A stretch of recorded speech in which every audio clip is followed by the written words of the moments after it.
Fíjate que este año ha sido histérico en términos de reformas. Desde 2014 no veíamos cambios tan significativos como ahora. La autoridad que quiere ver, pues una oficina, quiere ver empleados, quiere ver maquinaria, todo lo necesario. Si tú dices, por ejemplo, que eres una constructora, pues básicamente que se vea la maquinaria, los empleados, toda la capacidad material para poder prestar el servicio que ampara la factura. ¿Qué tan plausible es de que te lleguen a hacer una revisión, de que detecten que esta empresa está operando falsamente? Mira, como todo sistema hoy en día obedece a la inteligencia artificial. Son 4 o 5 conductas las que te derivan una revisión. ¿Y cuáles son?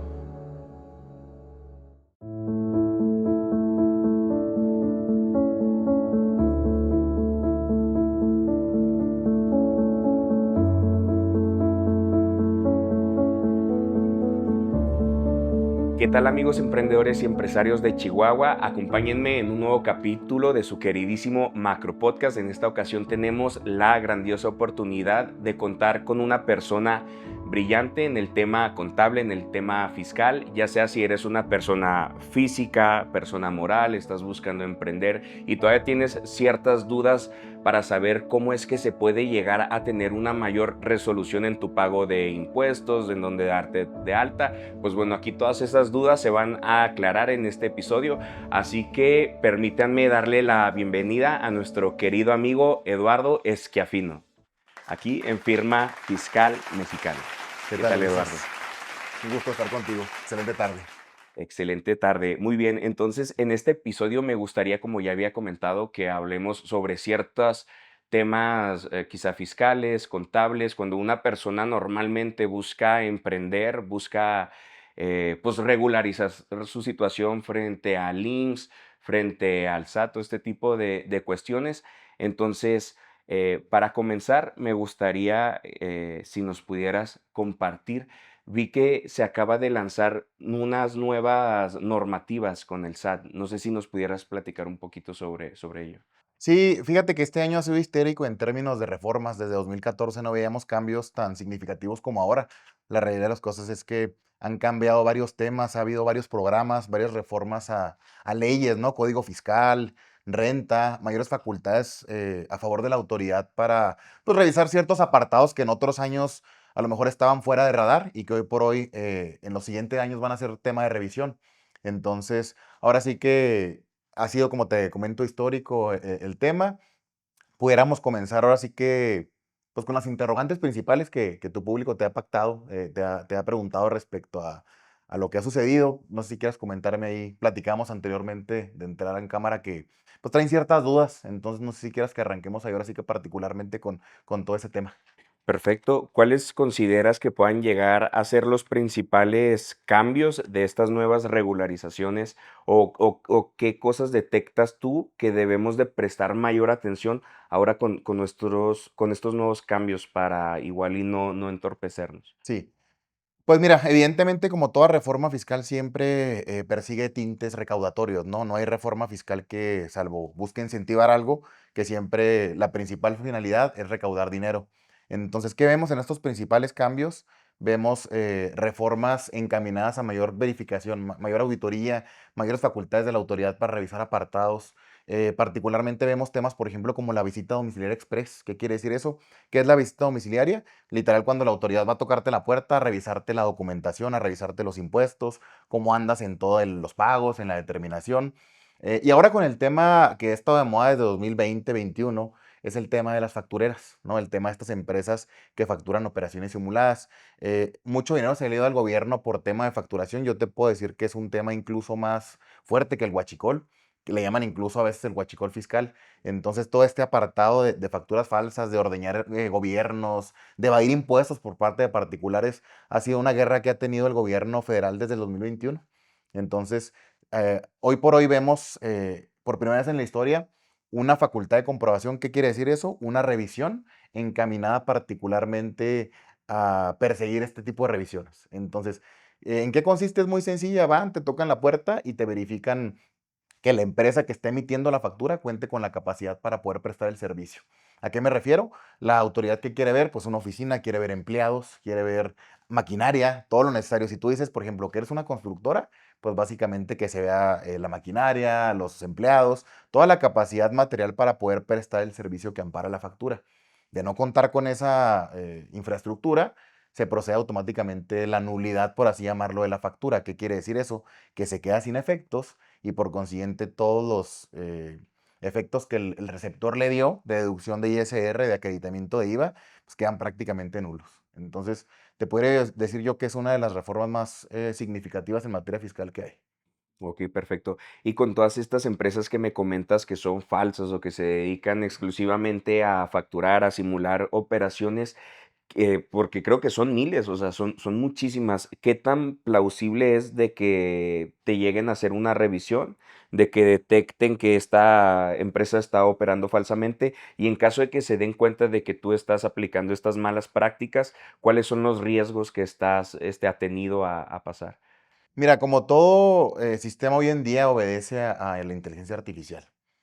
El sistema de Hacienda no revisa nada más por revisar, no es como que tú digas, oye, me tocó la mala suerte de que Hacienda venga a tocarme la puerta. Son 4 o 5 conductas las que te derivan una revisión. ¿Y cuáles son?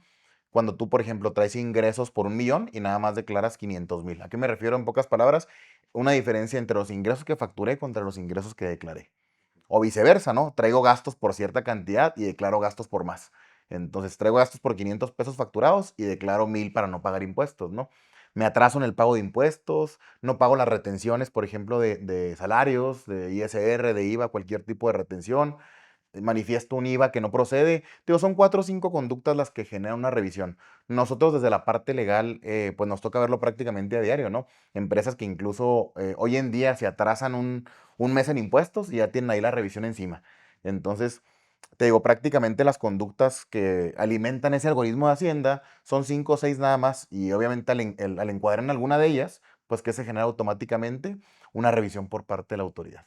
Ahora, Hacienda no es como que llegue a revisarnos una operación en particular, llega a revisarte, por ejemplo, si revisa el impuesto sobre la renta, que es el impuesto principal en México, que te va a revisar todo, ingresos, que todo lo que tienes tú en tu banco esté facturado y esté declarado. Igual los gastos, ¿no? Todo gasto que yo estoy manifestando que cumpla con todos los requisitos fiscales. Te pongo un ejemplo muy sencillo. La gasolina, por ejemplo, si no la pagas en tarjeta, así sea 1 peso, no va a ser deducible. Entonces, si tú pagaste ¿por qué? Porque hay mucha gente que compra tickets de gasolina. Llegabas a la gasolinera, le das un dinero al que atiende, al dependiente, y le comprabas tickets y facturabas, ¿no? Entonces, se pone un candado ya hace varios años en el que te dicen, oye, ¿sabes qué? El hecho de que tengas tú facturas de gasolina, sí está bien, pero pues tienen que estar amparadas con un pago en transferencia, cheque, vale, o sea, lo que no sea efectivo, en pocas palabras, ¿no? Y esa cuenta de banco tiene que estar vinculada con una persona de la empresa o con la persona moral o puede ser a Sí, cualquier. totalmente tiene que ser. Puede ser a través de un tercero cuando es un viático, por ejemplo, que mandas a algún colaborador, algún empleado a algún lado, puede ser siempre y cuando se lo reembolses en el plazo establecido por la ley, o puede ser directamente de la cuenta del contribuyente que está aplicando la deducción. Entonces, ese tipo de cosas te revisan en los gastos. Prácticamente es una revisión integral de los elementos que integran un impuesto. A falta de alguno de ellos ante la omisión de algún ingreso, evidentemente va a proceder la determinación de un crédito fiscal. Hay que recordar que en México la tasa del ISR para personas morales es del 30%. Entonces, cualquier modificación en esa tasa, pues te puede incrementar eso, más una multa del 55% por el gasto que no procedía o por el ingreso no declarado. Entonces, obviamente a partir de ahí empieza la revisión y ya empieza el tema de la materialidad. Oye, esta empresa que te prestó el servicio, por ejemplo, de construcción, de remodelación de oficina, a ver si tienen los requisitos necesarios para poder prestar el servicio. Oye, la empresa está, por ejemplo, de marketing, ¿no? Que son servicios intangibles que mucho tiempo se utilizaron para evadir impuestos porque no dejan huella, ¿no? Oye, si yo, alguna campaña de marketing, pues dejar a lo mejor alguna evidencia documental, algún folleto, cuadernillo, etcétera, que es de fácil realización. Entonces, los servicios intangibles son muy revisados por la autoridad, las autoridades legales, fiscales, precisamente que pues no dejan algo de evidencia física o material. Em, es como generan las revisiones y precisamente a partir de ahí es donde llega Hacienda a revisar. Respondiendo a la segunda pregunta que me haces, ¿cuáles son las consecuencias? Ya hablamos de consecuencias económicas, que es la determinación de un impuesto, la imposición de una multa, así como actualizaciones y recargos. ¿Qué son las actualizaciones? Básicamente el efecto inflacionario que tiene la deuda. Hacienda no te revisa de un día para otro. Las revisiones de Hacienda pueden ir de 5 años para atrás. Entonces, en ocasiones, o casi siempre Hacienda parte de atrás hacia adelante, porque entre más anterior el adeudo, pues más fuerte el monto a determinar o a pagar. Entonces las actualizaciones, es decir, si tú me debías 100 pesos en 2000, por ejemplo, ahorita en 2020, 2021, ¿cuánto valen los 100 pesos ahorita? Lo traigo a valor presente. Y los recargos, en pocas palabras, pues es el interés moratorio que pagas por atrasarte con Hacienda. Entonces todo eso juega para efectos del adeudo. Ya, para resumírtelo en pocas palabras, si le debías 100 pesos a Hacienda, te van a cobrar otros 100. Ya entre multas, actualizaciones y recargos se duplica el adeudo. Entonces, pues ahora sí que no conviene deberle a Hacienda, ¿no? Esta finalidad precisamente, o las reformas, por ejemplo, ahora que aumentó la tasa de recargos, va encaminada a eso, que te salga más caro deberle a Hacienda Que que... hacer las cosas bien desde un principio. Exactamente, correcto. Entonces, consecuencias fuera de la esfera económica, ya desde hace tiempo está equiparado el delito de, por ejemplo, de la facturación a defraudación fiscal, que es una pena purgada con cárcel. Entonces, ya entramos en un plano en el que la libertad se puede ver comprometida por incurrir en alguna de estas prácticas. O sea, entonces, si yo facturo para simular operaciones, eso puede incurrir ya como delito y proceder a sanciones. Totalmente, lo hemos visto nosotros. No vemos la parte penal, pero obviamente cualquier procedimiento de auditoría que nos ha tocado ver, ya en ocasiones vemos que escala a un plano penal en el que ya es totalmente ajeno a la parte fiscal. Se involucra una dependencia que se llama la Procuraduría Fiscal de la Federación, que es la encargada de perseguir los delitos fiscales y financieros. Entonces ya entramos en un plano distinto, totalmente ajeno a la auditoría. A mí me ha tocado incluso que ganamos la auditoría por algún vicio de forma, que se equivocaron en un artículo o notificación, y Hacienda fuera de eso inicia su procedimiento penal. Entonces va totalmente por cuerda separada lo que es la parte administrativa de la parte penal. Ok. Y que esto que me vienes platicando es reciente, ¿no? O sea, ¿qué tan común ya has visto que se están poniendo más serios bajo todo este tipo de situaciones? Mira, mucho obedece al monto del desfalco, ¿verdad? No es lo mismo que tú tengas un crédito fiscal de 1 millón a uno de 50 millones. Entonces, muchas veces si tú dices, oye, sabes que el crédito o el asunto se ganó en auditoría y es un monto considerable, no te puedo decir un monto exacto porque lo desconozco, ¿verdad? Pero me ha tocado ver asuntos de 30 o 50 millones que ya escalan a un plano penal, ¿verdad? Porque ya es tanta la defraudación, es tanto el perjuicio al fisco, que por más que lo ganes en la vía administrativa, ellos le buscan cualquier forma de cobrar. Entonces, un método de coerción, pues obviamente es la prisión, ¿no? Oye, tú tienes la posibilidad de autocorregirte antes del procedimiento penal, por ejemplo, pagar todo y ellos hacen el no ejercicio de la acción penal que le llaman, que prácticamente no persigue el delito. Ok, excelente, muchísimas gracias, Eduardo. ¿Y tú qué prácticas recomiendas seguir para no tener que llegar a escalar o atravesar por este tipo de situaciones y tú poderte brindar y proteger cuando estás buscando iniciar un negocio? Mira, pues yo creo que la principal es establecer controles internos. ¿A qué me refiero yo? Malamente como empresarios, muchas personas físicas y morales le dejan todo el trabajo al contador, ¿no? Oye, el que el contador determine impuestos, que pague, y yo me dedico obviamente a la parte operativa o comercial, que pues es donde está la lana, ¿no? Entonces, sí les diría yo que establecer controles internos tan sencillos como generar opiniones del cumplimiento. ¿Qué es la opinión del cumplimiento? Un documento que te emite Hacienda que tú lo puedes sacar prácticamente a diario en el que te dicen si estás de acuerdo o si estás al corriente o no con las obligaciones fiscales, ¿no? Entonces, oye, ¿sabes qué? Las declaraciones están presentadas, están pagadas, esa información o esa opinión del cumplimiento te da a ti las herramientas para saber que estás al corriente. La emite el SAT, la emite el IMSS y la emite el Infonavit. Entonces, yo les diría, de entrada, lo principal que podemos hacer es internamente estar generando esas tres opiniones. La verdad es que este lado de la cancha nos ha tocado ver cada cosa como el contribuyente que le paga los impuestos al contador y el contador no los paga a Hacienda o el contador que se roba el dinero, que no, o el cliente que no paga los impuestos. O sea, son muchos factores humanos que se involucran en la determinación de impuestos que evidentemente puede haber un punto de fuga en el que tú digas, sabes que me equivoqué por esto otro. Entonces yo creo que el establecer controles internos de entrada, como es generar estas opiniones, como estar al corriente de los pagos de impuestos. Y yo creo que lo más importante o en lo que te pudieras centrar todo es en conocer cómo se están determinando esos impuestos, ¿no? Porque muchas veces por no pagar impuestos o el contador por quedar bien, incurren las conductas que te platicaba que generan revisiones. Inventan gastos, no reconocen todos los ingresos, le bajan ahí manualmente a la determinación de impuestos, inventan saldos a favor, pérdidas fiscales. Y obviamente todo esto, pues digo, ya desde 2014 todo es electrónico y Hacienda prácticamente tiene acceso a toda la información. Cualquier anomalía que tú representes que no esté amparada con los sistemas de ellos, pues evidentemente, ¿qué va a generar? Pues un pico ahí de información mm, análoga, ¿no? Que no guarda relación con lo que está, y precisamente ahí es cuando llega la revisión. Entonces, de todo lo que te platico, el punto toral es pedirle no solamente al contador o al asesor el acuse para pagar, sino la propia declaración para conocer qué información están consignando, qué tan real es esa información. Digo, no meterte a verla toda, sino las partidas que estamos platicando, ingresos, gastos, pérdidas, IVAs, y con eso tener una propia opinión. Ahora sí que, te digo, básicamente yo creo que sería lo más importante, tener acceso a esa información. Ok, perfecto. Y para eso que tú me comentas, ya sea para el emprendedor, para el empresario, que a lo mejor sí puede tener noción de su área, de su rubro, de su nicho, a lo que se dedica, pero quizá no tanto del apartado contable o fiscal, ¿cómo recomiendas o qué opciones tenemos nosotros para saber qué tipo de cosas, o sea, para saber nosotros que se están llevando las cosas de manera correcta? Es muy buena pregunta, la verdad es que sí, tú dices, oye, pues me mandan una declaración que trae 10 hojas, 15 hojas y yo no sé ni de qué se trata.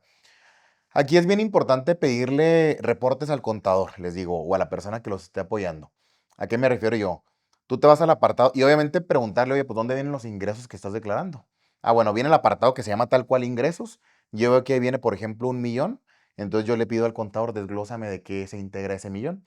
Él con las herramientas tecnológicas que tenemos ahorita, cualquier sistema, desde el Compact hasta el SAP, te puede generar un reporte de todo lo que está considerando como ingresos. Entonces tú prácticamente te puedes agarrar haciendo una pequeña conciliación con el estado de cuenta. Oye, ¿por qué nada más estás considerando 10 pagos y en el estado de cuenta traigo 12? ¿Sí? Digo, ahora sí que haciendo los matches administrativos, no es nada fiscal, no es nada técnico, sino simplemente entrar en un plano de esto que te platico, ¿no? De entrar en la sinergia administrativa. Muchas veces descuidamos este aspecto administrativo porque a primera vista no genera un ingreso, no genera ganancias, ¿no? Y estamos más enfocados en toda la parte comercial, en toda la parte operativa, y dejamos a un lado esto, pero no somos conscientes de que un error administrativo nos puede tumbar todo el crecimiento comercial y operativo que tenemos. Entonces, sí es bien importante que manejemos nosotros esa parte y que tengamos esos, digo, tan sencillo como eso. Mándame lo que estás considerando, yo me agarro palomeando y ya que esté todo bien, pues con eso lo puedo hacer. Lo puedes hacer tú, lo puede hacer alguien de confianza.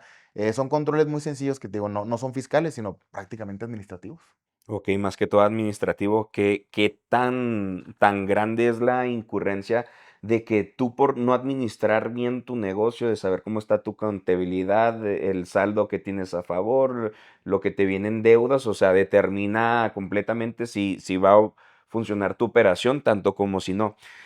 Ahora me gustaría preguntarte, bueno, para todas aquellas personas que ya no alcanzaron a hacer las cosas bien desde un inicio, que ya nos encontramos metidos en la bronca y que ahora necesitamos salir de ella, vimos que a través de sus publicaciones, del contenido que ustedes comunican, mencionaron que se acaba de lanzar una regularización fiscal por parte del SAT este 2026. ¿Nos podrías platicar un poquito sobre qué consiste? Sí, mira, es bien importante hablar de este programa. Este programa se lanzó el año pasado y se ha lanzado ya en varias ocasiones. Anteriormente siempre le llamaban indulto presidencial. Cuando llegaba el nuevo presidente que no había recursos, se lanzaba este programa condonando todos los adeudos y ahorita el gobierno federal lo ha lanzado subsecuentemente en 2 años. Es bien importante mencionar, primero que nada, que este programa es sobre adeudos determinados. ¿Qué quiere decir eso? Ya llegó a Hacienda, ya me revisó, ya me multó, ¿sí? ¿Por qué? Porque la determinación de impuestos que tú haces se presume legal hasta que Hacienda demuestre lo contrario. Entonces, si yo digo que eran tantos ingresos, tantos gastos y tanto impuesto a pagar, esa presunción de legalidad predomina hasta que Hacienda llegue a revisarme.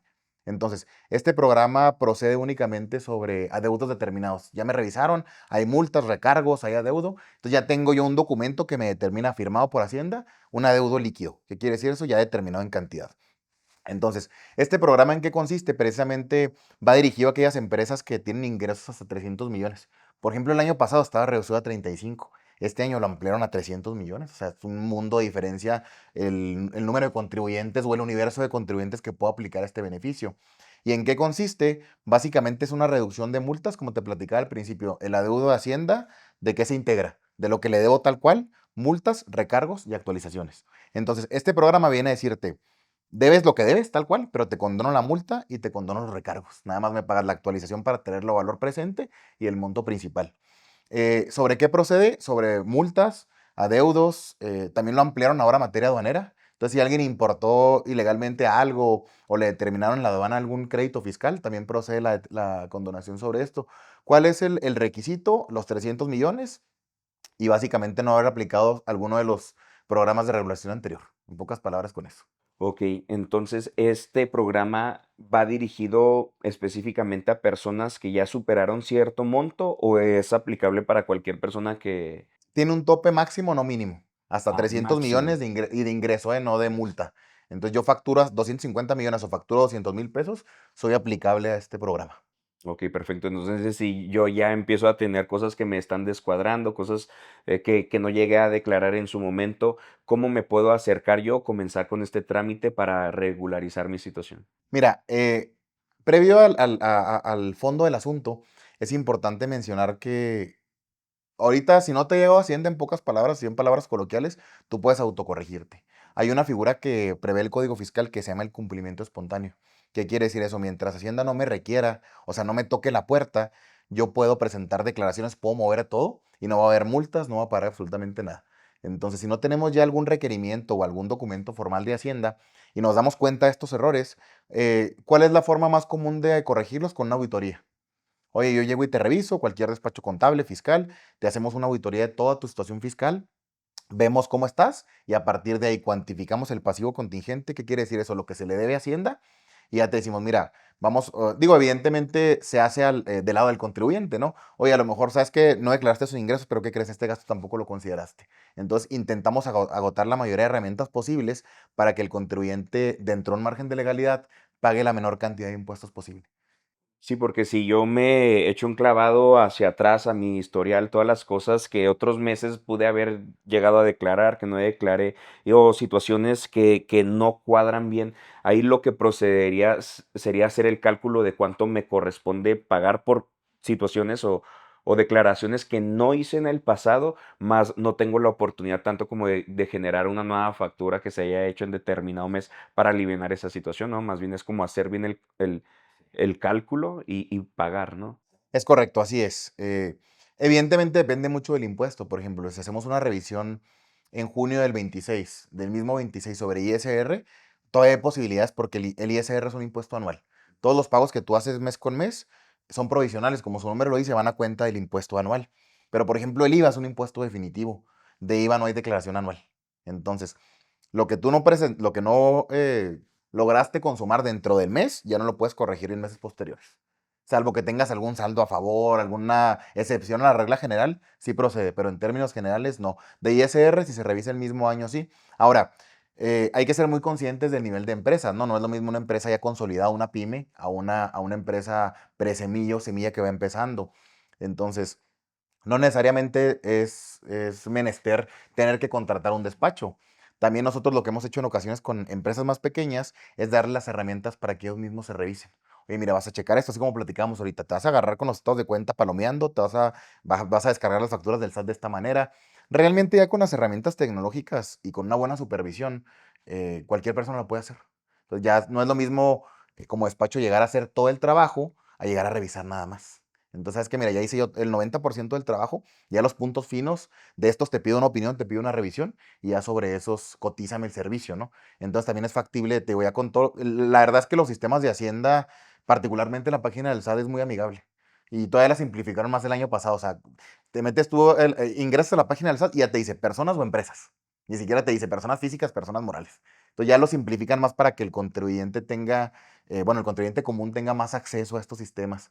Entonces, digo, ya con una capacitación, por ejemplo, nosotros tenemos clientes que hemos capacitado para declarar en ceros, de que me dices, ¿sabes que ya no tiene caso que te esté pagando, no voy a estar operando? Ah, bueno, pues mira, yo te capacito, te enseño a declarar en ceros y te la avientas tú ya, nada más te cobro la capacitación. Excelente, suena bastante bien. Sí, porque cuando uno va iniciando, malamente no tenemos como tantas herramientas o tanto conocimiento para saber cómo, así como tú comentabas, que la misma persona se ponga a hacer como un checklist o empiece a hacer las cosas por su cuenta y a lo mejor que lleguen ustedes nomás como a supervisar de que todo esté en regla, bajo control. Pero qué importante también, ¿no? Es que existan estas herramientas, estas capacitaciones, estos cursos, o sea, o incluso libros o fuentes de conocimiento para que una persona se capacite más para mantener todo en regla y no que tú como dueño de negocio empieces a hacer bien las cosas, empieces a generar ingresos, pero por cosas que rezagaste en el pasado, que no llegaste a manejar de la mejor manera, en un futuro llegues a toparte con pared, como en mi situación me ha pasado bastante con diversos temas, no solamente con lo contable, y que te eche para atrás muchas cosas y tengas que estarlas resolviendo, sino para que las prevengas. Creo que es más importante el prevenir, ya que después estés atorado en la situación y tengas que estar buscando cómo corrigiendo, ¿no? Sí, digo, nosotros aquí en el despacho tenemos una máxima siempre que, pues, es mucho más barato prevenir que corregir, ¿no? El estar de forma anticipada al problema es mucho más sencillo que ya confrontarlo, ¿no? Un tema ya a lo mejor de un litigio, de alguna controversia con la autoridad, es la ventaja que nosotros realizamos, ¿no? Vemos tanto la parte preventiva como la parte correctiva. Hay clientes que tenemos de contabilidad, de determinación de impuestos, pero hay clientes que llegan ya con el problema encima porque el contador no hizo esto, porque no logramos esto. Entonces, las prácticas que corregimos nosotros, las alimentamos de forma preventiva con los demás clientes. Excelente, súper bien. Y para toda aquella persona que ya busca formalizar su negocio, que ya sabe que va a tener que empezar a contratar personas, a pagar impuestos, ¿tú bajo qué regímenes asesoras o aconsejas, más bien dicho, constituir una empresa para pagar impuestos? ¿Qué opciones tenemos? Si por persona física, si por SaaS, si por persona moral, ¿qué existen? ¿Cuáles son sus ventajas y desventajas? Mira, todo depende mucho del presupuesto o de la postura en la que esté la persona. Evidentemente, como tú adelantaste, hay dos regímenes, bueno, dos formas de tributación, porque no son regímenes, la persona física y la persona moral. La persona física, por ejemplo, el reciclo, ¿no? Que es el que está de moda, el régimen simplificado de confianza, tiene ciertos beneficios fiscales, como cuál, una reducción considerable en el ISR. Ellos pagan desde el 1% hasta el 2,5% nada más, en comparación con una empresa, por ejemplo, que paga el 30%. ¿Cuál es la diferencia? Que el reciclo, persona física, paga sobre el ingreso bruto. ¿Qué quiere decir eso? Si yo gano 100,000 pesos, dependiendo de la tasa en la que esté del 1% al 2,5%, pago sobre eso sin derecho a meter deducciones. La persona, bueno, dentro de la persona física está la actividad empresarial. Esa no tiene ningún beneficio, únicamente, igual no, por el tema de proporcionalidad y equidad, está en una tasa del 1% al 35%, ya dependiendo de la utilidad. Todo es sobre utilidad. Por ejemplo, la diferencia entre el reciclo y cualquier otra forma de tributación es que los demás pagan sobre utilidad. Nada más el reciclo paga sobre ingreso bruto. Entonces, ¿qué es importante considerar aquí? Pues que dónde nos posicionamos. Lo importante siempre es partir sobre planeaciones, ¿no? Sobre como cualquier otra área y cualquier otro negocio, es importante acercarnos con una persona y que nos demuestre o nos presente los diferentes planos de tributación que hay. Oye, ¿cuánto me saldría a pagar si estoy en reciclo, si estoy en persona física? Tanto de fondo como de forma, porque puede ser que para mí sea muy atractivo el reciclo, pero ¿qué crees? Si facturo más de 3,5 millones al año, pues ya no me aplica esa figura, ¿no? Y todo lo que estudié, todo lo que me preparé en términos de costos, etcétera, pues se va a la basura porque no me funciona, ¿no? ¿Qué quiere hacer esa actividad empresarial por no cumplir con los requisitos?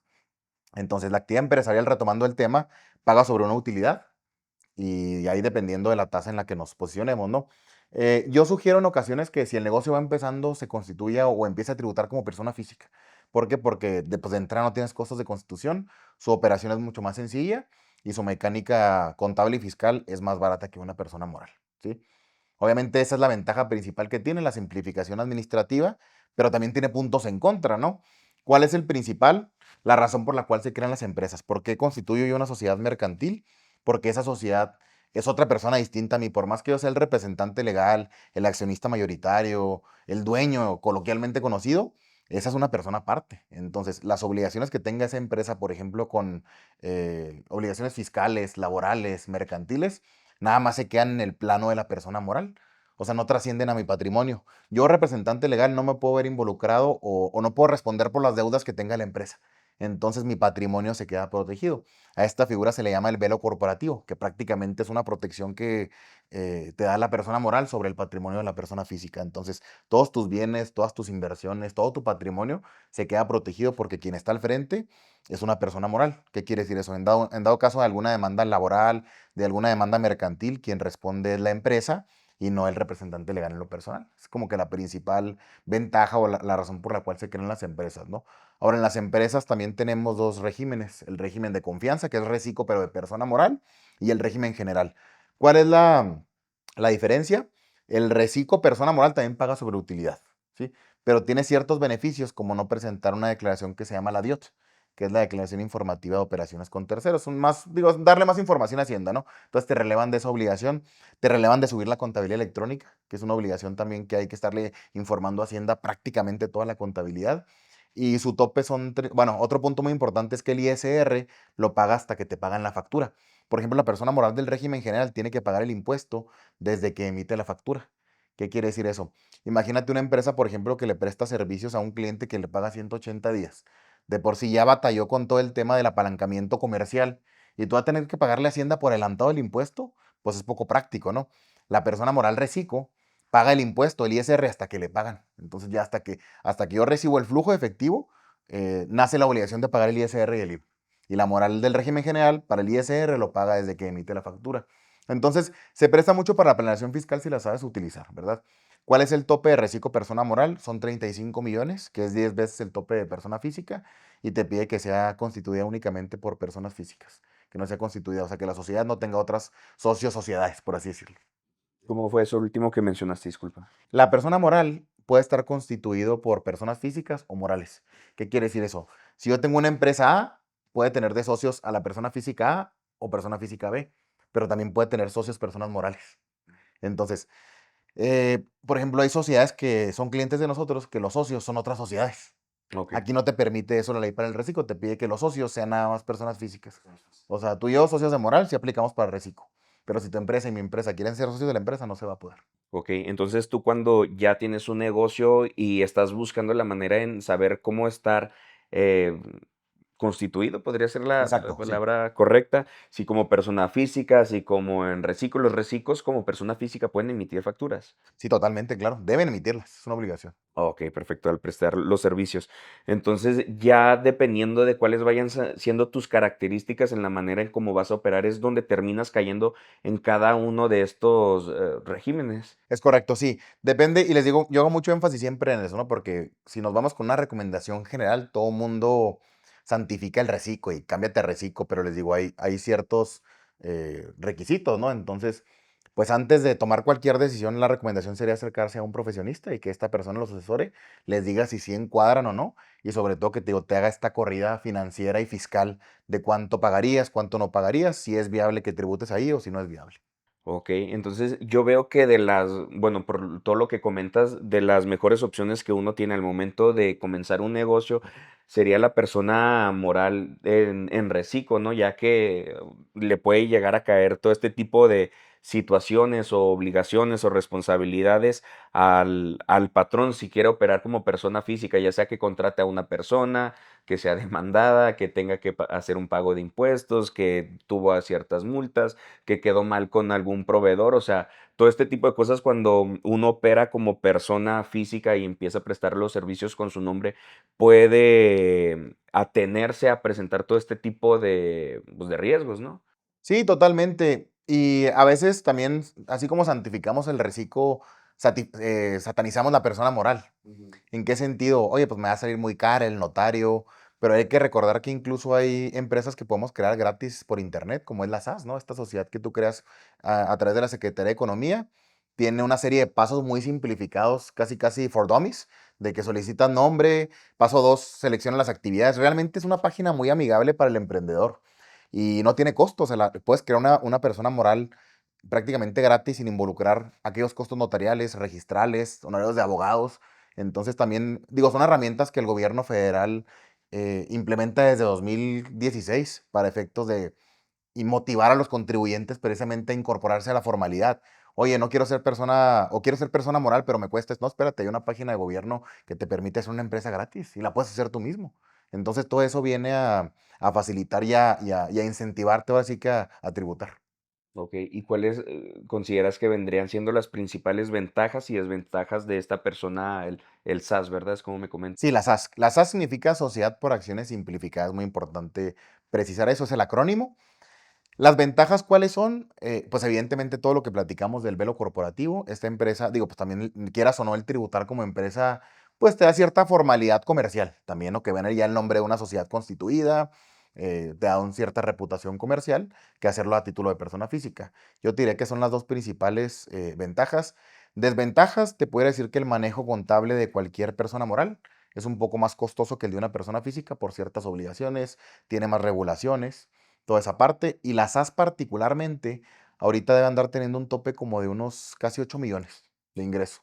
Es un tope legal que establece la Secretaría de Economía y que se va actualizando año con año. Este tope, pues nada más es como un umbral, ¿no? Decir, oye, esta empresa, pues hasta este monto se considera pequeña, ya a partir de ahí, ¿no? Y el tema es que cuando tú brincas este tope o este umbral, tienes que transformar esas AS en una sociedad anónima, en una SAPI, en una SDRL, en cualquier otro tipo de sociedad. Ok, perfecto. Esta empresa SAS viene siendo la misma que ahorita me mencionabas de persona moral con reciclo, esta ya viene cayendo en otra. Mira, el tope del reciclo. En teoría, el reciclo primero lo manejaban como opcional y ahorita ya es obligatorio para todas aquellas empresas que facturen menos de 35 millones. Ok, entonces ya se brinca a otra, o sea, ya es diferente esta con la... Como esta empresa tiene un tope de 8 millones, forzosamente tiene que ser reciclo. No Ok, tiene opción de ser régimen general. ok, Entonces entras dentro del tope de los 35, obviamente, porque son 8, ya tienes que tributar ahí en el régimen de confianza a fuerzas. ok, y de cierta manera, o sea, conforme vayas creciendo te tienes que ir cambiando, ¿no? Sí, tienes que brincar. Si excedes de los 35 millones el año anterior, tienes que brincar al régimen general. Ok, ¿Sí? Que también ahí no es tan conveniente porque ya la persona moral del régimen general, para no entrar en tecnicismos, no determina los impuestos con ingresos menos gastos. Son los ingresos por un factor que se llama coeficiente de utilidad. Cuando te sales del reciclo, te ponen un coeficiente muy alto. Por ejemplo, para servicios como nosotros, es un 50%. Entonces, imagínate pagar el 50%. Es el 15% de tu ingreso, prácticamente 50 por 30 de impuesto, pues una lana. Entonces, pues ahí sí hay que ser muy cuidadosos en los topes porque el brincarnos nos puede salir carísimo en términos de pagarle mucho impuesto por adelantado a Hacienda. O sea, un 15%. Hay empresas que tienen utilidad de un 10 y un 5, pues, prácticamente le quedas debiendo a Hacienda. ok. Vale, perfecto. Pues qué bueno que nos compartes toda esta información súper útil para estar preparados y como tú dices, o sea, planear bien dónde vas a caer, cómo vas a estar operando, cuáles van a ser tus ingresos y de igual manera, o sea, aunque nos podamos estar informando ahorita aquí en este episodio, en este capítulo, siempre es más conveniente hacerlo también tanto por tu cuenta en páginas o en información oficial como con los expertos que en este caso pueden ser ustedes dentro de firma fiscal mexicana. Entonces, como siguiente pregunta, Eduardo, ahorita con Hacienda, ¿sobre qué tipo de cosas tiene puesta los ojos o a mí cómo me conviene protegerme para pues estar al corriente? Es muy buena pregunta, Ulises. Mira, anteriormente era muy común que Hacienda únicamente utilizara sus facultades tradicionales, que cuáles eran estas, como te adelantaba ahorita, ¿no? La más común, la visita domiciliaria, tocarte la puerta, pedirte la contabilidad. Sin embargo, se dieron cuenta de que es costoso porque una revisión de estas aproximadamente dura de 10 a 12 meses, en lo que integran todos los papeles, porque es revisar depósito, depósito, factura por factura, o sea, realmente son revisiones exhaustivas, ¿no? Y a veces o las tumbabas en juicio como abogado o no sacaba nada Hacienda. Al darse cuenta de esto, crea programas alternos que denominan ellos, digo, pues el más común de todos es uno que se llama vigilancia profunda. ¿Este programa en qué consiste? En que cualquier anomalía que Hacienda detecte de sus sistemas, aquí estamos hablando de lo que obra en sus propios sistemas, ¿eh? No estamos hablando de depósitos bancarios, no estamos hablando de movimientos internos, nada más son puros cruces de sistemas institucionales. ¿Qué quiere decir esto? ¿Cuánto facturé? ¿Cuánto declaré? ¿Cuántos gastos tengo? ¿Cuánto retuve? ¿Cuánto pagué? Puros cruces así bien sencillos, pero créeme que con esto tiene para sacar hasta de sobra, ¿no? Se da cuenta de una anomalía. Nosotros aquí hemos atendido X número de visitas de eh, vigilancias profundas, perdón, y créeme que siempre es la misma situación. ¿En qué consisten o cómo se desarrollan? Te llega a ti un correo, bueno, ya anteriormente era un correo, ahorita ya es por buzón tributario, que es el medio de comunicación entre el contribuyente y el SAT. Te llega una notificación diciéndote que tienes un oficio pendiente. Ya accedes tú al buzón, entras y hay un oficio que te dice, Hacienda detectó ciertas irregularidades, se te convoca una entrevista que tendrá verificativo. Antes de la pandemia eran presenciales, entonces era muy intimidante porque iba el contribuyente, podía ir acompañado de un abogado, pero te sentaban así como en un juzgado, ¿no? Y luego 4 personas del SAT, una de cada administración, auditoría, recaudación, jurídica y servicios al contribuyente.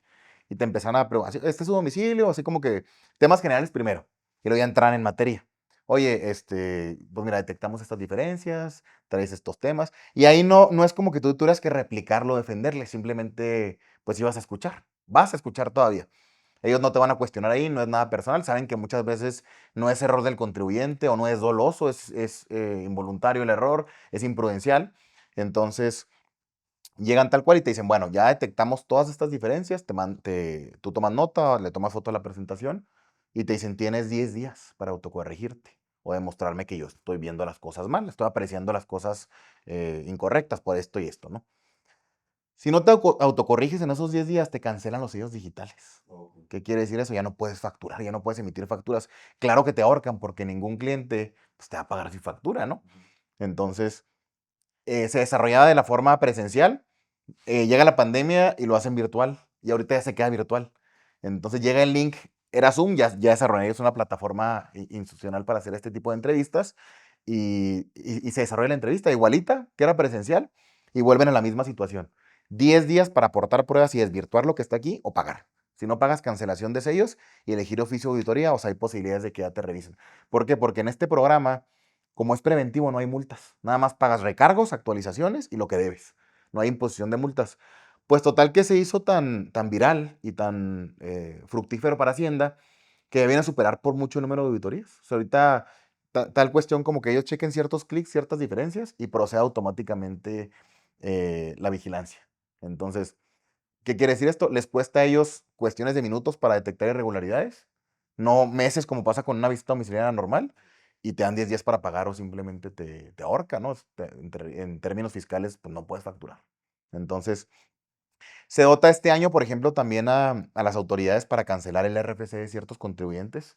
Se dota también para, si tú vas a abrir una empresa y estás mal como persona física, no te dejan tramitar el RFC. Traes alguna deuda, traes alguna diferencia con Hacienda, no vas a poder sacarle el RFC a tu empresa. Como el buró de crédito, ¿no? Yo, persona física, si estoy en buró de crédito, pues mi empresa no me va a dar un crédito porque yo soy el representante legal. Amplían como que esa irregularidad, de decir, si esta persona está mal, pues esta va a estar mal, ¿no? Y no te permiten hacer los trámites de ley. Entonces, vienen esas reformas y yo creo que más que nada se va a seguir enfocando la vigilancia. Digo, la verdad es que en estadísticas, por cada peso que invierte Hacienda recupera casi 400, para que te des una idea. Entonces, la recaudación ahorita ha sido histórica. El año pasado se recaudó una cantidad de dinero que nunca se había recaudado y precisamente todo esto obedece a esas visitas, a esas vigilancias profundas que vienen a simplificarle a Hacienda. Y si antes podía revisar formalmente era 1%, ahorita con esta facultad, que no es una revisión formal, sino un procedimiento preventivo que hace lo mismo, pues yo creo que se amplía 20 veces más fácilmente. Sí, entonces ahorita Hacienda tiene mayores facultades y herramientas ya digitalizadas para poder hacer un análisis profundo, exhaustivo, más rápido para ver cómo está tu situación, si es que estás incumpliendo con ciertas cosas y para sancionarte de manera más rigurosa en caso de que llegues a estar incumpliendo, ¿no? Con cualquiera de estos temas. Sí, totalmente. Fíjate, anteriormente había supuestos de cancelación de sellos, que eran 5 o 6. Ahorita hay 40 supuestos de cancelación de sellos. Casi, casi, por ejemplo, no presentar 3 declaraciones seguidas, automáticamente procede cancelación de sellos. Oye, y qué importante es, o sea, de tener todo este tipo de información en mente que nos estás compartiendo, porque como dueño de negocio nos debemos de anticipar a evitarnos este tipo de situaciones. Yo recientemente tuve problema con el tema de la generación de sellos porque necesitábamos renovar la firma este 2026 para poder seguir facturando como persona moral nuestros servicios a nuestros clientes. Y qué tan importante es, o sea, te quedas sin sellos, te quedas sin facturar y te quedas sin ingresos, porque así como comentas, ningún cliente está dispuesto a pagarte si no tiene anteriormente su factura, porque de ahí es donde va a empezar a hacer sus deducciones, sus aclaraciones. Entonces, vaya qué importante es estos temas, Sí, Eduardo. la verdad es que no valoras los sellos hasta que los pierdes, ¿no? Como dicen, o sea, realmente si no tienes, ahora sí que los sellos, pues no. Y más si te los cancela Hacienda, deja tú la cancelación, la reactivación, porque tú te autocorriges o no te autocorriges, pues en el supuesto de que, ¿sabes qué? Se me pasaron los 10 días, no quiero hacer nada, me vale más, etc, etc. Se cancelan, bueno, no es cancelación, le llamamos cancelación coloquialmente, pero el término correcto es restricción temporal. ¿Por qué? Porque entramos en un procedimiento en el que te notifican un oficio de restricción temporal de sellos. Tú tienes un plazo por la garantía de audiencia que viene en la Constitución de poder aportar pruebas para desvirtuarlo y luego ya la cancelación. Independientemente sea restricción temporal o cancelación definitiva, el procedimiento de reactivación de los sellos es bien tardado. O sea, no es como que tú le pagues a Hacienda y te los reactiven mañana. Me ha tocado verme hasta 3 meses para que te des una idea en reactivación de sellos. de aquí a que Hacienda checa y reactivos. Digo, pues no tiene prisa en cancelártelos, pero ellos no en reactivártelos. Entonces también es muy importante ahí porque pues, cualquier empresa que dure paralizada económicamente 3 meses, pues, prácticamente, salvo que tenga un apalancamiento muy, muy, muy bueno, muy atractivo, está destinado a la quiebra. Ok, vale, Eduardo. Pues es un gusto, me parece que dentro de las cosas importantes ya tocamos los puntos más interesantes. Una pregunta que se me había olvidado, pero considero que también es bastante importante. Ahorita, si tú estás buscando empezar, ¿cuáles son, qué es lo mínimo que tú necesitas considerar para mantenerte en orden con el pago de impuestos, con el IMSS, con el registro patronal, con todas las obligaciones que uno debe de responder? Mira, son varias las instituciones que se involucran en la operación de una empresa, ¿no? En el día a día. Son instancias estatales y federales. Entonces, no nos abocaremos a todo el tema municipal de licencias de funcionamiento, de toda esa parte, porque es competencia meramente municipal y es totalmente ajeno a la parte fiscal. Yo me enfocaría de la parte estatal y de la parte federal. Partiendo de entrada del SAT, como tú bien comentabas, pues todo lo que viene siendo declaraciones, toda esta parte de estar al corriente con el tema de la determinación de impuestos, obviamente el oportuno pago de impuestos, ¿sí? Pero también se involucran dependencias como viene siendo el IMSS, ¿no? El registro patronal, dar de alta a la gente.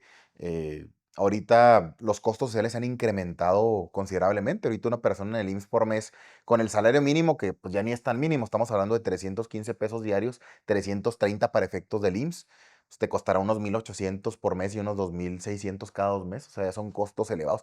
Para una persona que va empezando y quiere formalizar, la verdad es que lamentablemente hoy por hoy por parte del gobierno no hay ningún beneficio o algún estímulo para incorporar a esa gente, ¿no? Decirle, tú vas empezando, pues no sé, te dan un descuento del 50%, como pasaba en el RIF. En el RIF que se creó en 2014, se elimina en 2020. ¿Qué pasaba ahí? Tú el primer año no pagabas nada de ISR. El siguiente año tenías un descuento del 10%, o sea, no pagabas el 90%, el segundo del 20% y así sucesivamente, ¿no?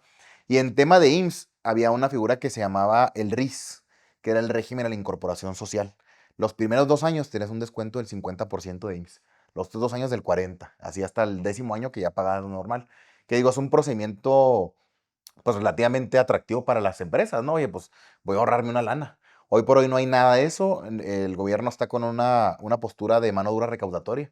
Y eso a qué nos traduce? A que este año hubo una reducción de patrones.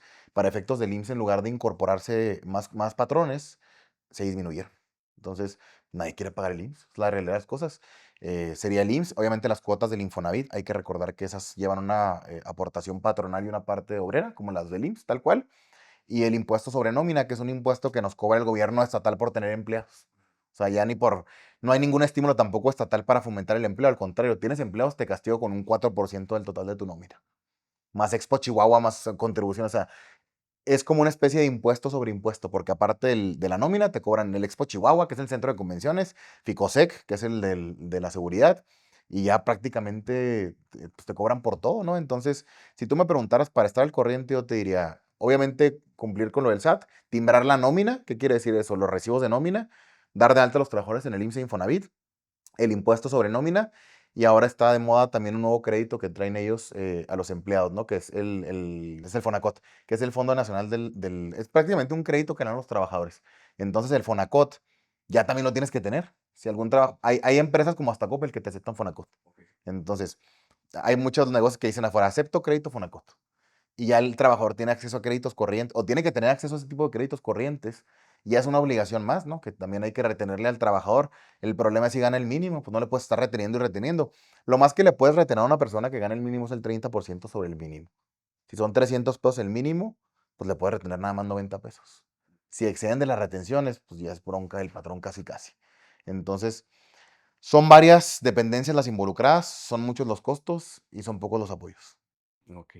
Oye, qué contradictorio, qué paradójico que en vez de, así como tú mencionabas, de estimular, de poner incentivos para que las personas se lancen a emprender, a impulsar la economía, que todo esto siga funcionando, siga circulando la economía, que siga fluyendo, que se mueva, parece que cada vez te quieren poner más trabas, te piden más documentos, te ponen más términos, te ponen como más, cosas que a uno lo terminan más que orientando, confundiendo y uno no se puede dedicar completamente a su negocio, sino que siempre tiene que estar a la vanguardia estudiando todo este tipo de cosas o de situaciones en las que uno tiene que estar bien, como lo acaba de pasar en nuestra empresa. Digo, es que se les da tan poca asesoría a uno cuando quiere empezar y como patrón se le da muy poco, diría yo, pues apoyo o que la ley está del lado siempre del colaborador, que no que esté mal, pero a nosotros se nos dan muy pocas herramientas para intentar hacer las cosas bien. Yo acabo de terminar pagando una multa a un ex colaborador porque no fui a una cita en la que no sabía que tenía que ir, no sabía cuáles iban a ser em, eh, se me fue la palabra, las cosas con las que iba a tener que pagar o los riesgos que iba a presentar por no haber ido a presentar pruebas.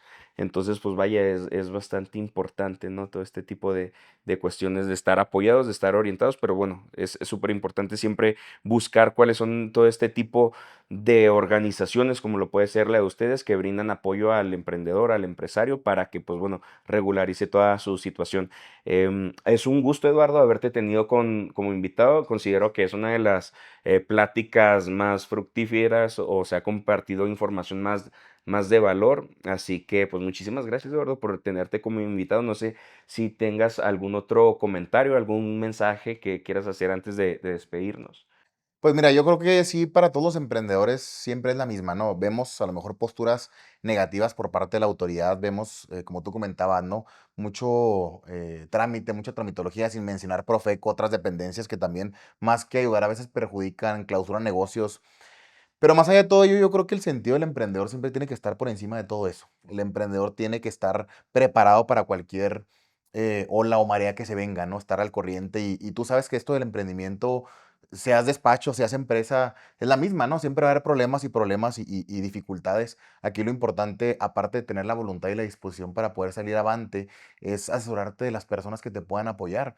Un negocio no se construye solo, siempre tenemos que ir apoyados de colaboradores, de especialistas. Entonces, pues reiterarles eso, ¿no? La importancia de asesorarnos y de siempre estar a la vanguardia con todos los cambios, con todo lo que nos vayan pidiendo, en aras de evitar multas, imposición de lo que tú platicas. Y más que nada eso, o sea, reiterarles a ustedes que, pues, así que quien quiera abrir un negocio tiene que estar ahora sí que listo para esto y más. Vienen temas más difíciles, siempre Hacienda está apretando más con mano dura, viene todo ese tema, pero no es nada imposible, sino pues todos los negocios estarían cerrados, ¿no? Ahora sí que quien prevalece en tiempos de crisis es quien puede sobresalir más. Y yo prácticamente con eso cerraría.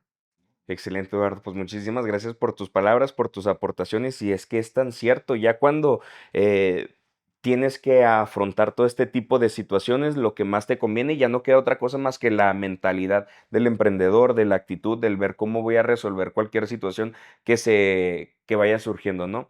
Entonces, pues muchísimas gracias, Eduardo, y pues un gusto y un placer cerrar este Muchas gracias a ti capítulo. por tu espacio, ¿eh? Hasta luego. Listo.